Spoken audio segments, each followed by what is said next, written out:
Good morning student. आज हम बात करेंगे 7th क्लास की हिंदी की, जिसके राइटर जो आपकी बुक लगी है साल, इसके पब्लिशर्स हैं द बिगिंग और राइटर्स हैं कविता शर्मा एंड अखिल शर्मा। तो स्टूडेंट, आते हैं आज के टॉपिक पर।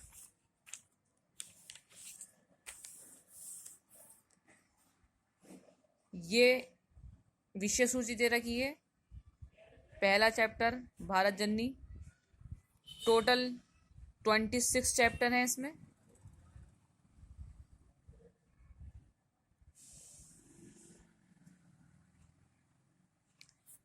आज का हमारा टॉपिक फर्स्ट चैप्टर है इस बुक का, भारत जननी।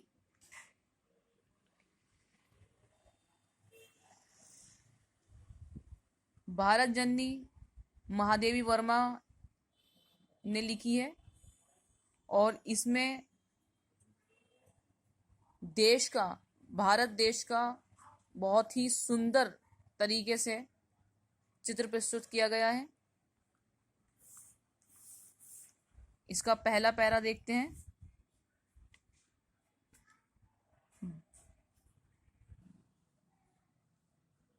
पहला पैरा दे रखा है आपका, भारत जननी अब तेरी विजय है, गगन छू रहा हिममुकुट शुभ्र सुंदर, रजत सवर्ण किरणें रही हो निछावर, विविध रंग नम के बने छात्र तेरा। स्टूडेंट, ये 4 पंक्तियां गागर में सागर भरने वाली बात कर रही हैं। इसमें भारत देश की सुंदर तरीके से मनोरम चित्रण प्रस्तुत किया गया है, जिसमें भारत देश को भारत माता से संबोधित किया गया है। गगन छू रहा हिम मुकुट शुभ प्रभात, इस पंक्ति में हिमालय के बारे में बताया गया है। हिमालय को भारत देश का मुकुट कहा गया है। रजत सवर्ण किरणें रही हो निछावर, सूर्य की किरणें जब पृथ्वी पर पड़ती हैं तो ऐसा लगता है कि मानो सोने की बारिश सी हो रही है, सोना झड़ रहा है, इस प्रकार से आप समझ सकते हैं। विविध रंग नम के बने छात्र तेरा। आप जानते हैं इंद्रधनुष की यहाँ बात की गई है। इंद्रधनुष 7 रंगों से मिलकर बनता है, सभी जानते हैं और बहुत ही काबिल स्टूडेंट हैं आप। आपने इंद्रधनुष बनाया भी है प्रिज्म के जरिए, सो आप परिचित हैं इससे। अगला पैरा है हमारा, अनिल चांदनी का व्यंजन स्नेह में है, भारत जननी अब तेरी विजय है, सजी कंठ से सरिता मुकुट लमाला। देखिए, इसमें अनिल जो शब्द प्रयोग किया गया है, अनिल का अर्थ होता है चंद्रमा, चांद, यानी चांद की चांदनी का जो समय होता है, जब चांद की चांदनी में भारत देश चमकता है, वो लम्हा देखने लायक होता है, स्नेहमय होता है, बहुत ही सुंदर चित्रण होता है उस समय। भारत जननी अब तेरी विजय है, इसमें भारत को बताया गया है कि भारत जी मतलब भारत की विजय ही विजय है। सजी कंठ से सरिता मुकुटमाला, बहुत से सागर नदियां मिलकर एक माला की तरह हमारे भारत देश में मिली हुई हैं। बसनंग पर शसत हरिताभ वाला, दिशाएं चरण में महावर लगाती, सजल अंग तेरा सभी को अभय है। इसमें बच्चे भारत की सुंदर मनोरम वर्णन करते हुए, चित्रण करते हुए कह रहे हैं। स्टूडेंट, यहां आप देख रहे हैं शस्य हरिताभ वाला। तो शस्य हरिताभ वाला का अर्थ होता है हरा भरा। हमारा भारत देश कृषि के क्षेत्र में बहुत आगे तक पहुंच चुका है। और उसी हरियाली के कारण, जो भारत देश में हरियाली पाई जाती है, उसी को बसन अंग पर शस्य ऋताव वाला, बसंत के मौसम में हरियाली जो छाई होती है, उस समय का जो मनोरम मनोरम जो चित्रण है, जब आप कभी बसंत के मौसम में फसलों के आनंद लूटने के लिए गए हो, तो आपको इसका अंदाजा लगा होगा। बसंत अंग पर शस्य ऋताव वाला, दिशाएं चरण में महावर लगाती। बहुत ही आनंद प्रतीत हुआ होगा आपको जब ये महसूस किया होगा। अगला पैरा है हमारा, भारत जननी अब तेरी विजय है। उद्दी शंख ओ तुर्य बादल बजाता, विहग रब सदा वंदना गीत गाता, नम कर रहे सूर्य और चंद्र तारे।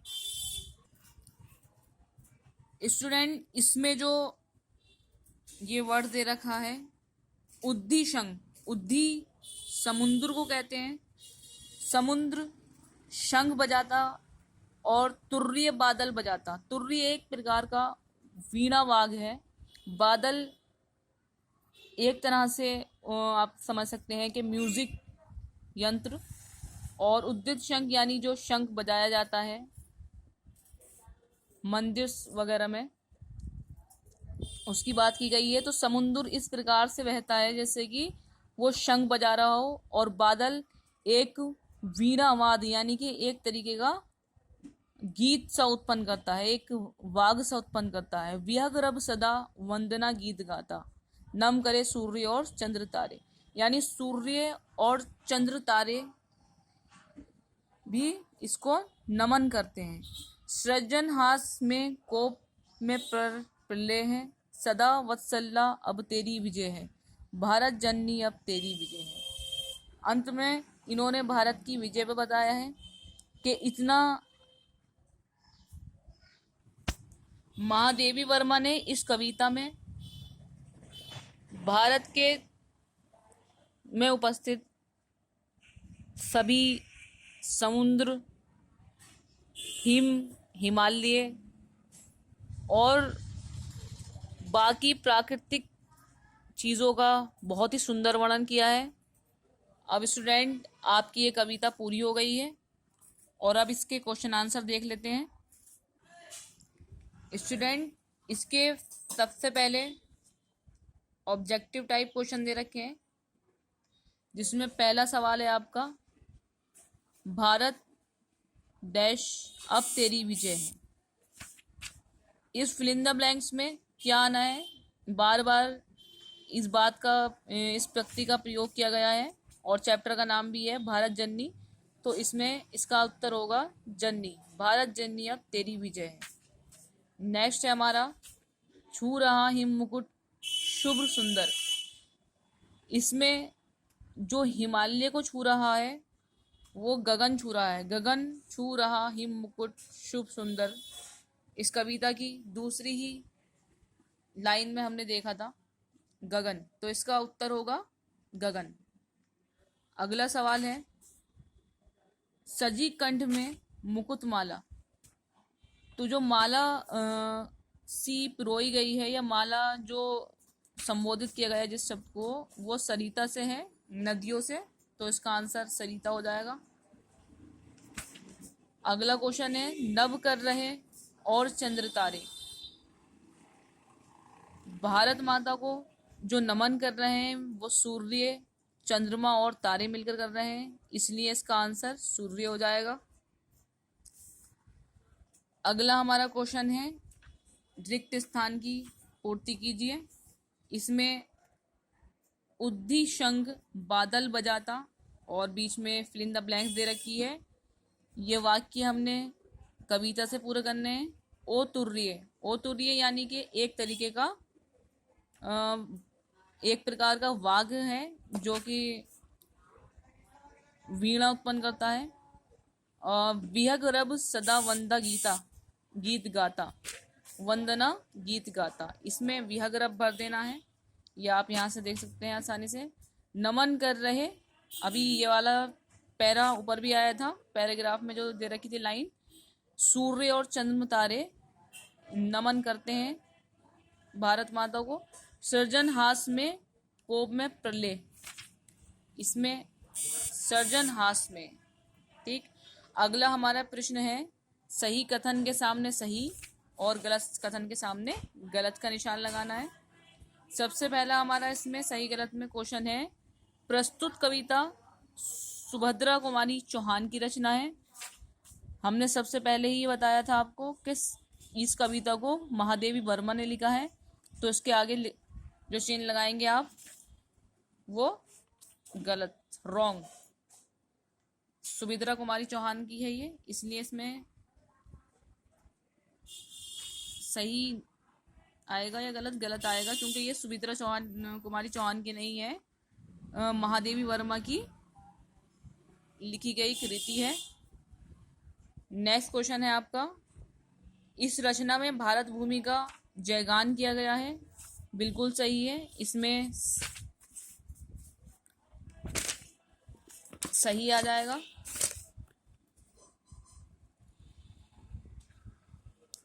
अगला है आपका, भारत माता का जयगान सूर्य, चंद्र और तारे भी करते हैं। तो बिल्कुल सही बात है, करते हैं, सही का निशान आ जाएगा।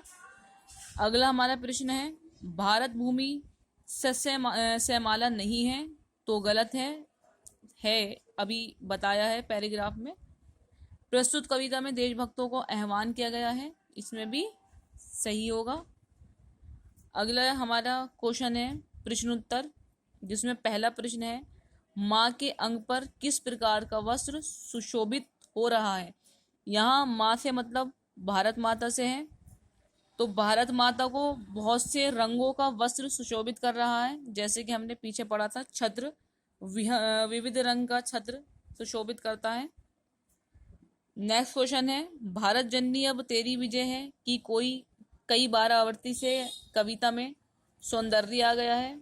आपका क्या विचार है? इस प्रश्न में आपको अपना विचार व्यक्त करना है, तो सभी स्टूडेंट अपने विचार व्यक्त करें और कमेंट बॉक्स में हमें कमेंट करके बताएं अपना आंसर।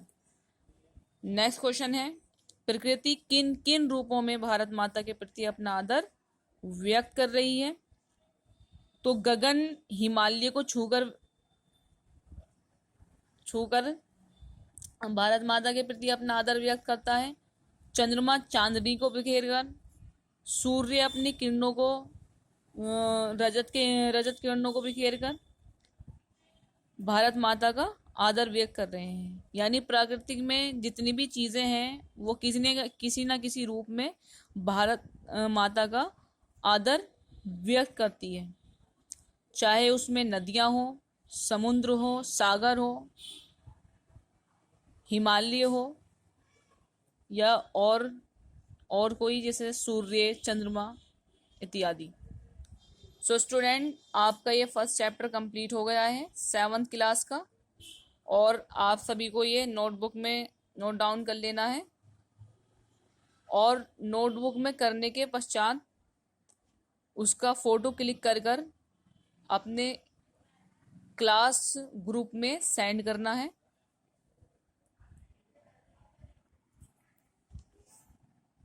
इस चैनल को सब्सक्राइब कर लेना है, इससे आपको जो नेक्स्ट वीडियो आपकी क्लास की आएगी उसका नोटिफिकेशन मिल जाएगा। सो स्टूडेंट, आज के लिए इतना ही। कल मुलाकात होगी न्यू चैप्टर के साथ। Goodbye, have a good day.